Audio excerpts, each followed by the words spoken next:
আসসালামু আলাইকুম ওয়ারহমতুল্লাহি ওয়াবারাকাতুহ। আলহামদুলিল্লাহি ওয়াহদা ওয়াসসালাতু ওয়াসসালামু আলা মাল্লা নাবিয়্যা বা'দা ফাআউযু বিল্লাহি মিনাশ শাইতানির রাজীম। বিসমিল্লাহির রহমানির রহিম। আল ইয়াউমা আকমালতু লাকুম দীনাকুম। সূরাতুল মায়েদা আয়াত নাম্বার 3। ওয়া ক্বালা তাআলা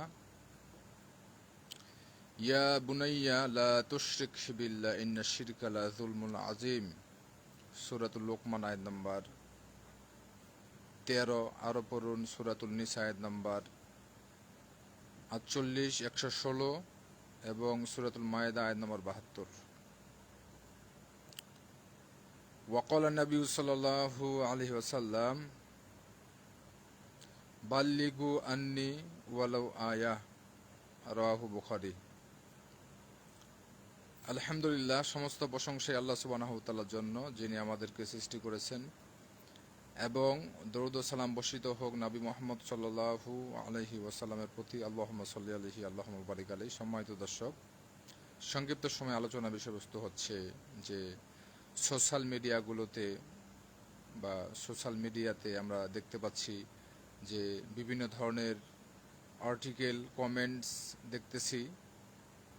তো আমিও একটা এরকম দেখতেছি যে এটা ভাইরাল হয়েছে এবং মানুষগুলো কমেন্টস করতেছে যে কি, সেটা হচ্ছে যে বাংলাদেশের যে জাতীয় সঙ্গীত রয়েছে সেটা সম্পর্কে তাদের বিভিন্ন ধরনের কথা, তাদের ভাইদের অনেকে হয়তো বুঝে, ইসলামের জ্ঞান রাখে, আল্লাহ সুবহানাহু ওয়া তাআলা যা চান সেই জ্ঞান রাখে, অনেকে রাখেন না, অনেকে আবেগে বিভিন্ন ধরনের কথা বলেন, কারণ সেসব ভাইয়েরা ভালো জ্ঞান রাখে না। মূলত আমাদের আল্লাহ সুবহানাহু ওয়া তাআলা যে সৃষ্টি করেছেন, তিনি সবচেয়ে সত্যবাদী, সবচেয়ে মহাজ্ঞানী, সবচেয়ে মহাশক্তিধর। তিনি যেটা চেয়েছেন, সৃষ্টিকর্তা আমাদের আল্লাহ সুবহানাহু ওয়া তাআলা, আর প্রত্যেককেই আল্লাহ সুবহানাহু ওয়া তাআলাকে, সৃষ্টিকর্তাকে আল্লাহ বলতে হবে এবং দিন ইসলামে গ্রহণ করতে হবে, কারণ দিন ইসলাম আল্লাহ সুবহানাহু ওয়া তাআলা নাজিল করেছেন। এটাতে আমরা অনেক আলোচনা করেছি, দলিলগুলো দিয়েছি। এর বাইরে কোনো ধর্ম আল্লাহর নাজিল করেন নেই, মানুষ এটা বানিয়েছেন। তো এটা জোর করে আবার নয়, দাওয়াতি কাজ আমরা দাওয়াত দিব, কেউ যদি গ্রহণ করে তাহলে সে সুখে থাকবে ইনশাল্লাহ, আর শান্তিতে থাকবে। আর যদি কেউ গ্রহণ না করে তাহলে সেখানে ফোর্স বা শক্তি ওইভাবে আম জনসাধারণের নেই, তাই না? তো সিস্টেম আছে, পদ্ধতি আছে। তো সম্মানিত দর্শক, তো এই বিষয়ে কথা আর কি। তো এই জন্য কিছু ভাইয়েরা আবেগবশত বলে যে সমস্যা কি, অন্যান্য লোকেরাও তো যুদ্ধ করেছে, আর তার জন্য যে কবিতাটি কবি রবি ঠাকুর, রবীন্দ্রনাথ ঠাকুরের, সেই কবিতাটিতে শিরিক রয়েছে, এটা সত্য কথা। আবার কেউ বলতে পারে যে সমস্যা নেই। এটা মূলত আসলে আমাদেরকে সংশোধন করতে হবে, এবং বিশেষ করে আমাদের যে ছোট ছোট সোনামণিগুলো পড়ালেখা করতেছে, সেই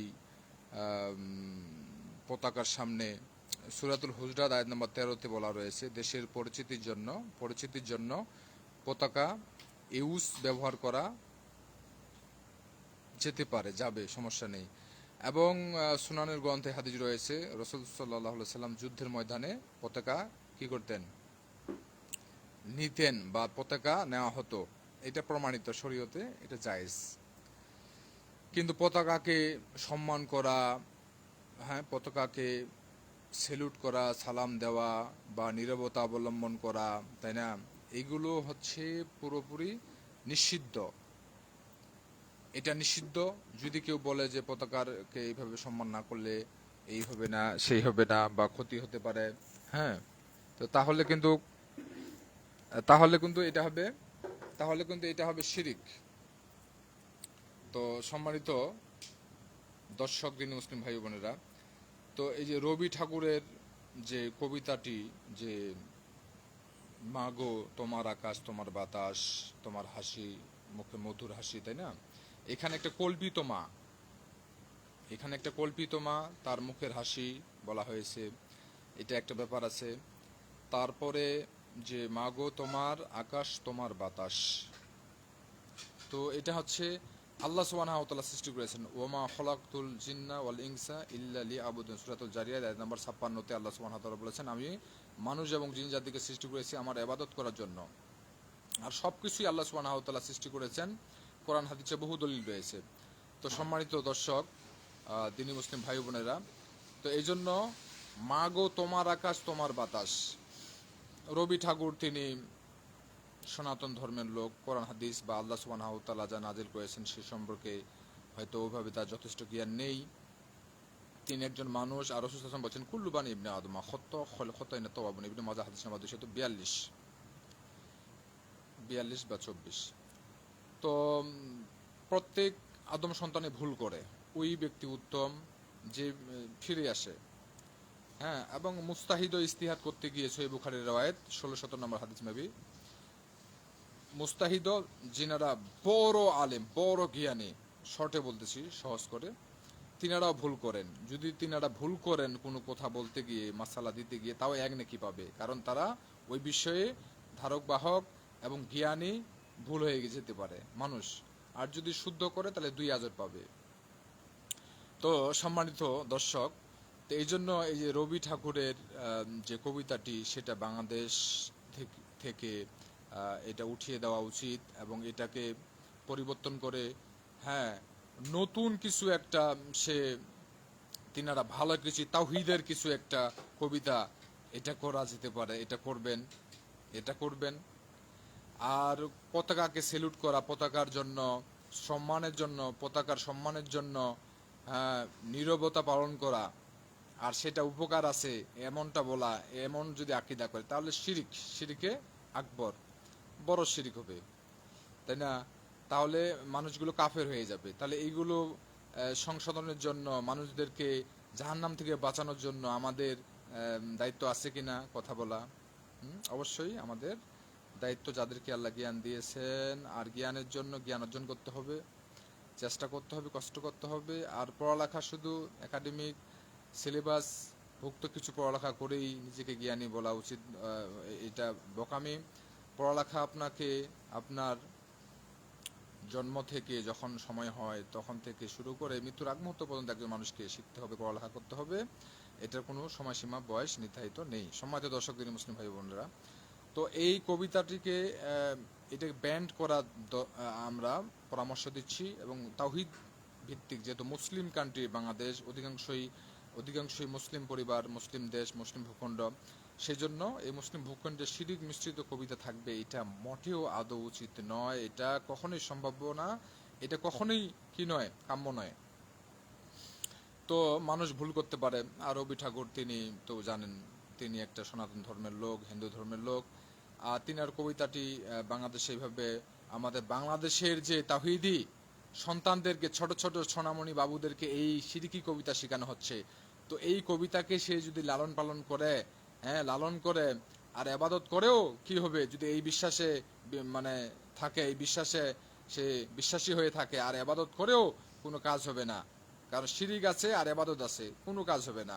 সূরাতুল হজ পড়েন, আরো আমরা এগুলো আলোচনাতে দলিলগুলো দিয়েছি বিভিন্ন আলোচনায়, যে যখন মানুষ শিরিক করে তো আকাশ থেকে পড়ে যায়, মনে হয় যে ছো দিয়ে কোনো পাখি তাকে নিয়ে গিয়ে ওই দূরে কোথাও পড়ে গেছে, এবং তার পূর্বের সমস্ত আমলগুলো নষ্ট হয়ে যাবে।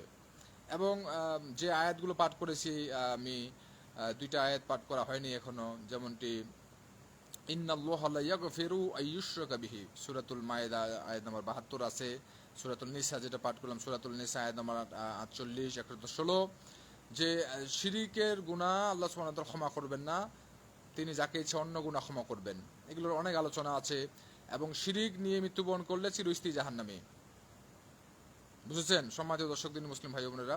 তাহলে তাওহীদের দেশে যদি আমরা বলি, অধিকাংশ মুসলিম কান্ট্রি এটা বাংলাদেশ, তো সেখানে শিরিকি কবিতা থাকবে আর সন্তানদেরকে, মুসলিমের সন্তানদেরকে শিরিক শেখানো হবে, তারপরে ইবাদত করেও তারা চিরস্থায়ী জাহান্নামী হবে, এটা আমরা তো মেনে নিতে পারি না। সম্মানিত দর্শক, এই জন্য কথা আসলে আমি অসুস্থর মধ্যে আছি, আমার জন্য সবাই দোয়া করবেন। দীর্ঘদিন তো অসুস্থর মধ্যে আছি।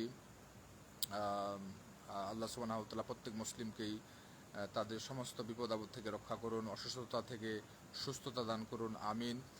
সম্মানিত দর্শক, তো এটা তাহলে স্পষ্ট হয়ে গেল আজকে যে এই যে মাগো তোমার আকাশ তোমার বাতাস, না, দিস ইজ শিরক।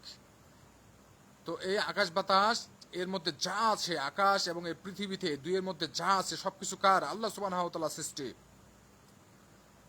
তাবারাকাল্লাযী বিয়াদিহিল মুলকু ওয়া হুয়া আলা কুল্লি শাইইন কাদির। তিনি প্রত্যেকটা বিষয়ের উপর পূর্ণ ক্ষমতাবান, কেননা তিনি প্রত্যেকটা জিনিস সৃষ্টি করেছেন। সম্মানিত দর্শক, তো এই জন্য যদি আপনি বলেন মা গো তোমার আকাশ তোমার বাতাস, তাহলে এই আল্লাহর আকাশ আল্লাহর বাতাসকে আপনি আরেকজনকে দিচ্ছেন, অংশী স্থাপন করে ফেললেন, শিরক করে ফেললেন। তো এটা আমাদের মুসলমানদেরকে সচেতন হতে হবে না? এই জন্য সন্তানদেরকে এই কবিতা থেকে বিরত রাখবেন।